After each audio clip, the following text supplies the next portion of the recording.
Hello from downtown Fort Wayne once again, everyone. Today is Friday, July the 20th, 2018, and I am standing in front of the Firefighters Museum. The building itself is very historic because this was the firehouse back in the day. I don't know the exact year until I get in there and start reading some plaques. 1893.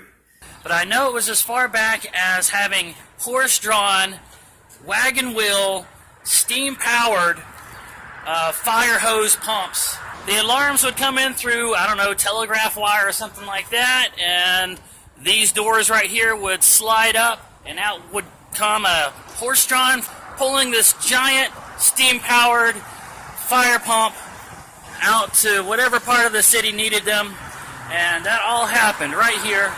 It was a firehouse, now it's a museum. So, let's go on in, see what they got. Oh, this is an actual photo up here on the wall. Yes, yeah, they colorize it so it doesn't look like it. That's an actual picture. It was taken at Harrison and Wayne. Was this staged, or was that an actual fire call? That was, if the steam's coming out, they were going on a fire call. They were going on a fire call in this picture. Wow. Anywhere they go. What year are we talking about here? Is it? Oh, it's 1911. This was in 1911. Yep. Wow. Okay. We had horse-drawn from around 1860 until 1912 was when we got our first motorized vehicle, and until 1920 is when they phased them out. 1920 is when the last 1920 ran out of the station. It was all motorized after that. So this one here, exactly what all did it take to get this thing, powered up and running and that kind of thing? To go, you had to hook the horses up. Well, yeah, that. And it sat in the station with the harnesses up in the air. When the bell rang, the horses knew right where to stand. They dropped it down, connected them, they were ready to go. Okay. The pump itself, they had a fire at the bottom, and the boiler, the tank with water, it's got fins in it. It's an internal boiler is what it was. The fire heated the water, turned it to steam. The steam was pushed through, and that's what operated the piston pump.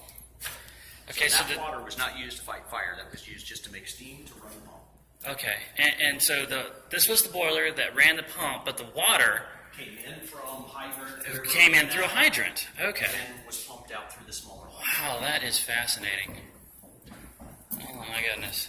Okay. But you want to go before that? Yes. Oh, there was something even before that. Okay. Manual fire truck. A manual fire truck. It was not pulled by horses. It was pushed to the fire by the firemen. And this was dropped in the water supply. One line hooked to the front. 10 guys got on each side and hand pumped this. This was a hand pumper. Wow. And they were used here in Fort Wayne from 1839 until around 1860 when they started getting steamers. Oh my goodness. So when was the firehouse itself built and opened? This building, just these two bays, this side of it was built in 1893.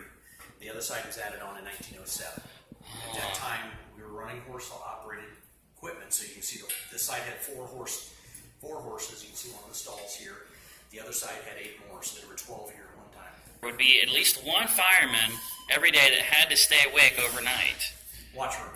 A watcher, right, to make sure that the boiler was hot. That was the and so was that a rookie job, or did they rotate that job out? Generally, it was rotated or it was a rookie, but what it was mainly for was at night, if somebody came to the station with an emergency, the guys were upstairs sleeping. So one guy, this was his room. Oh, and so there's like this little ticker tape thing. That's how the emergency calls came in. He would receive the calls to tell them where they were going. Uh-huh. And then his other job when they had the steamers was, in order to make that work faster, there were two lines that came off the back. Right. And these were connected to a boiler that was in the station, like a hot water heater that had fire under it 24/7, and the water was circulated through. So they kept the temperature just below the boiling point. The watchman's job when a run came in was to disconnect this, get a shovel full of tinder, throw it in here, so the firemen could get this worked up. Right. So they only had to raise the temperature 5-10 degrees, and they were ready to pump. It stayed hot. Hot. So if you lived more than a block from the station, they were ready to pump water. Of course, you can see from that picture, that's a block, still part of this block, and they were already pumping steam. They were ready to pump. So how often would you say on average they had to do a run? How many calls would on average came in? I don't know. because That's a Fort little... Wayne wasn't that big. Yeah. And the stations that used horses, there was 8 of them originally. Uh-huh. They are located in an area that Station 1 now covers, so they didn't have far to go. Okay. So I'm going to guess, not very often, maybe once or twice a day. Was there a lot of wooden structures back then? Everything was wooden. Everything was wooden. Everything was wooden, had internal fires, cooking. Yeah, cooking. So, I mean, there were probably Franklin bigger stoves, fires. fireplaces. But I guarantee they didn't make the runs that we make downtown now. I'm sure, probably not. But yeah, they stayed busy. All right. Along with this, because all you had on here was the pump, the driver, and the operator. They also had to have with them the hand pumpers. The hose was on a separate car. Oh, man. The steamers had a hose wagon. That wagon carried all the hose and the firefighters. And that So in a followed station behind like them. this, yes, you would have a steamer and a hose wagon in a station like this. Oh, so this was a 2-cart kind of job here. Just like this. In fact, this is the boiler that I was talking about that sat behind the steamer. This was the hose wagon. The steamer was over here. Mm-hmm.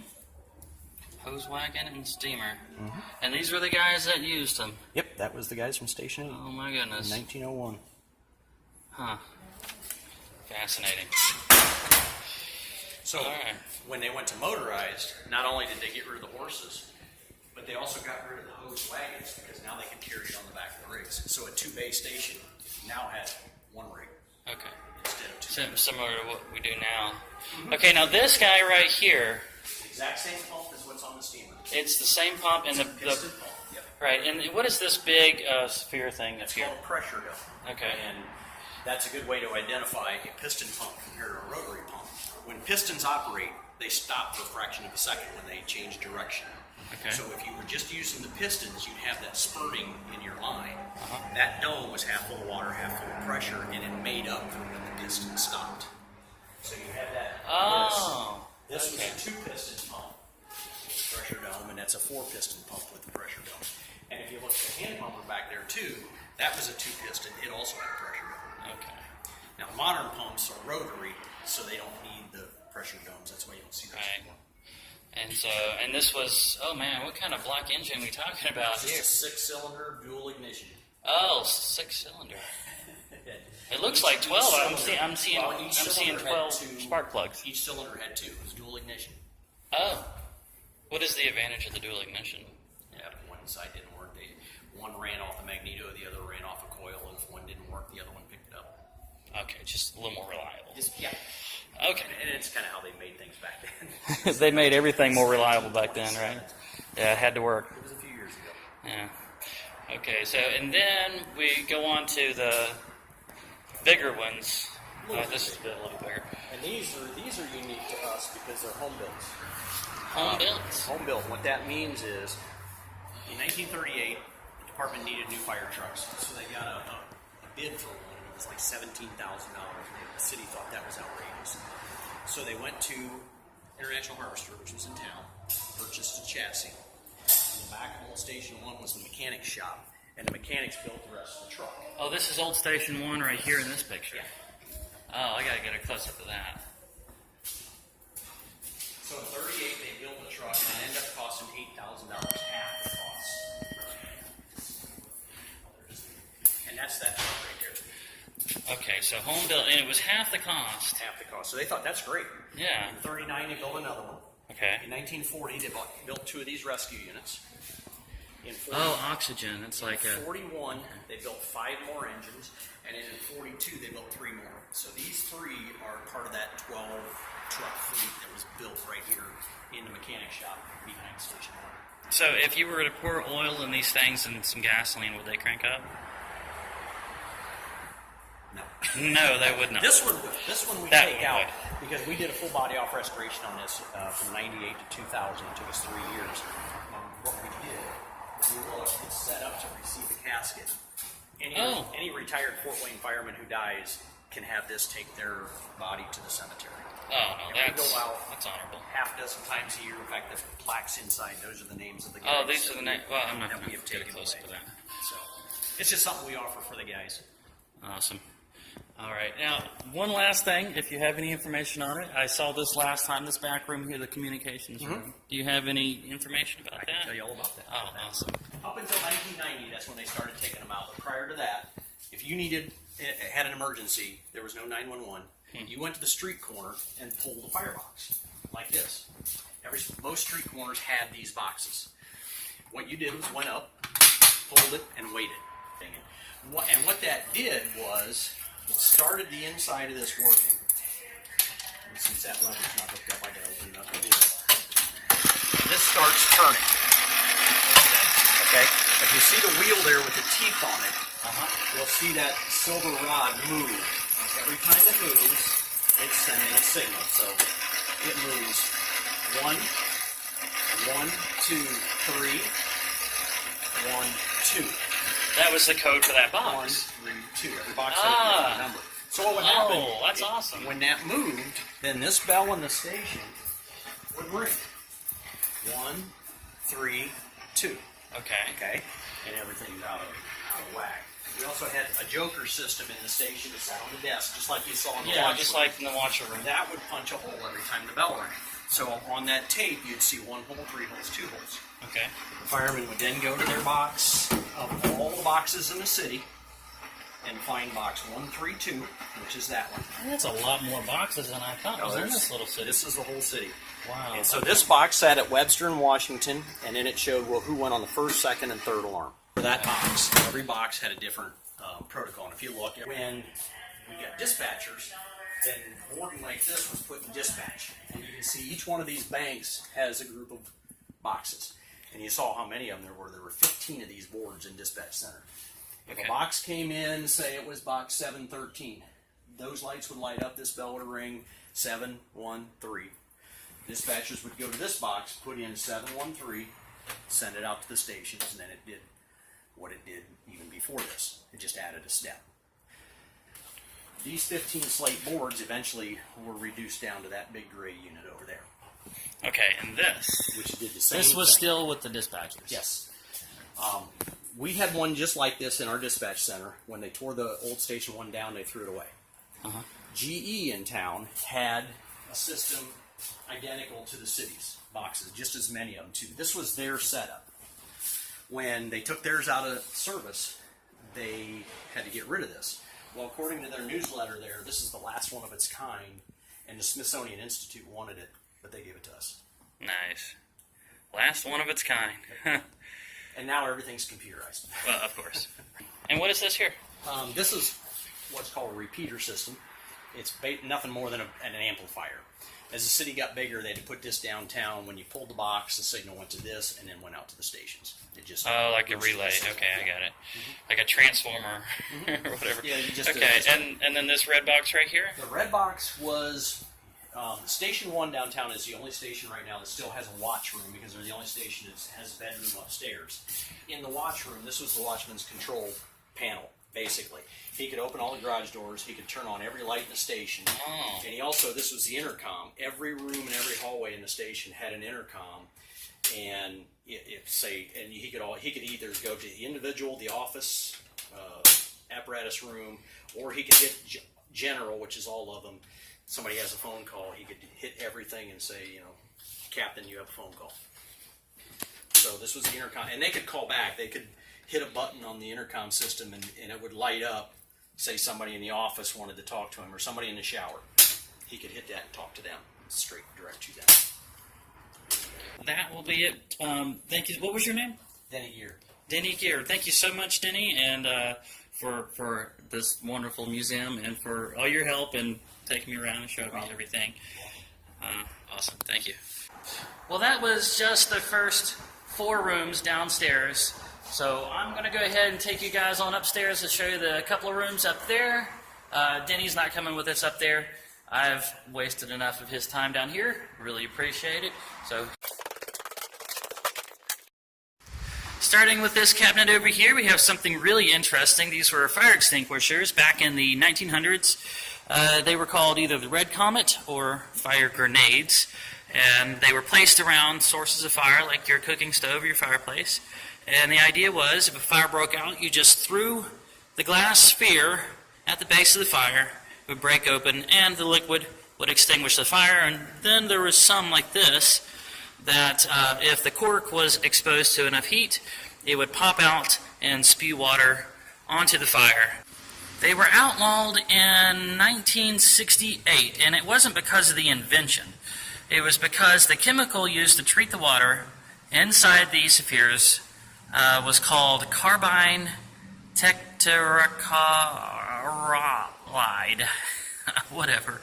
And when exposed to heat and evaporated, it formed a deadly gas called phosphogen, which had gained notoriety in World War I because it was used in gas attacks.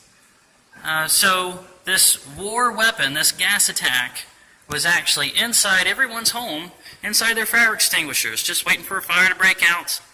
And then the gas would form from your fire extinguisher. Now, it was a heavier than air gas that helped to smother the fire, but it was also quite deadly. Still, these might be a little bit safer than that fire extinguishing grenade that they exploded on the What's Inside channel. Here we go.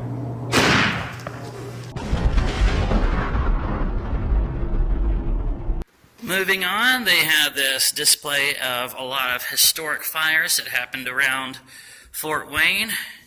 I'm definitely not going to take the time to read every one of them, but this firehouse has been invaluable to the survival of this city. We got some old fire hats from back in the day when they were made with hard leather. That actually makes sense to me because leather is flame retardant. Then we get to the ones that don't seem to be quite as effective, the metal ones and the plastic ones on up there. There's a whole cabinet here honoring all the women firefighters that have served and worked here at the station.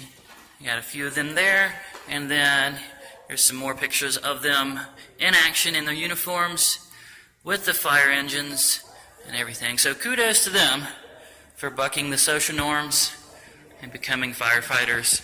And there is all of the patches they have displayed out here. That I could just stare at for hours, but it would definitely not make for a good vlog. Right here we've got a mock-up of the beds where some of the firefighters that stayed overnight would sleep in anticipation of there being a fire emergency call coming in at night. And this is the famous pole firefighters would slide down to get to the engine room from the bedroom. Some trophies, and of course they had to have a way of passing the time. I think firefighters nowadays play a lot of Call of Duty, Fortnite, PUBG, that kind of thing. Back then, it was Chinese checkers. I can't see a flame suit like this without thinking of Adam Savage on the Mythbusters dancing his heart out while wearing one. Right here behind this display of fire hose nozzles, we've got a demonstration of how cool this guy thinks these gloves are. They are nice, thick gloves. These would be good for welding as well. Leather and flame retardant. Now this over here, I don't know for absolute certain, but I'm pretty sure this is an alarm box. If a firefighter stays motionless for too long, it will start beeping very loudly in a way that can be heard rooms and rooms away. Very loud. And the idea is that if a falling beam or something knocks a firefighter unconscious and they are laying there, this alarm is supposed to alert their friends and bring them some help. So there you go, there's that. Then over here we've got some early intubation and emergency medical equipment used to treat people as soon as they are pulled out of the smoke. Try to get their lungs, get oxygen back into their blood, and then the later methods here with the more sterile and disposable clear plastic. There's another display over here of some of the early oxygen tanks. This one as far back as having a metal respirator and air hose. And then we move to back when they changed to rubber hoses and fittings around the respirator, and then again to what we use now, the more sterile disposable clear plastics. Then over here we have the famous jaws of life. There's the massive, powerful spreaders right there, and then the cutters. And I think this is the pump to apply pressure to the hoses to work the mechanisms and bring these massive tools to life. Once when I was in, I think it was second grade, our school had a team of firefighters tow a junk car from a junkyard to our ball field.